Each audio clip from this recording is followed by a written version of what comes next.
High! কদিন ধরে আমি ব্যালকনিতে একটা পাখির বাসা লক্ষ্য করেছিলাম, কিন্তু আজকে সকালে উঠে দেখলাম পাখির বাসাটা ভেঙে গেছে। হয়তো কালকে ঝড় বৃষ্টির কারণেই ভেঙে গেছে। প্রচণ্ড ঝড় বৃষ্টি হয়েছিল কাল রাতে, কিন্তু আজকে সকালের ওয়েদারটা বেশ রোদ ঝলমলে ছিল। আজকে যেহেতু সানডে ছিল, তাই বাইরে থেকে কিছু আমি আনতে বারণ করে দিয়েছিলাম। বাড়িতেই তৈরি করেছিলাম ময়দার পরোটা, আর ছিল ঘুগনি, আর কয়েক টুকরো শশাও নিয়ে নিয়েছিলাম। দেন এদিকে খেয়ে দিয়ে আমি তো রান্না বসিয়ে দিয়েছিলাম। বর বাজার থেকে আবার ডাব নিয়ে এসেছিলো, সেটাই কেটে দিল, খেলাম। এদিকে আমি চিকেনটা করছিলাম। অন্যান্য রান্না আমার প্রায় কমপ্লিটই হয়ে গেছিলো।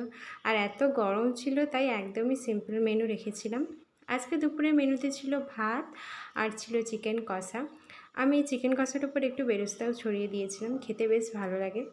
আর যেহেতু চিকেনে আলু দিইনি, তাই চাকা করে আলু ভেজেছিলাম। আর আমার বর আবার ডাল ঝোল ছাড়া, মানে মাখানো ছাড়া আর কি খেতে পারে না, তাই ওর জন্য আমি ডাল সিদ্ধও করেছিলাম অল্প করে। আজকে ছিল এতটুকুই, আবার পরে দেখা হবে।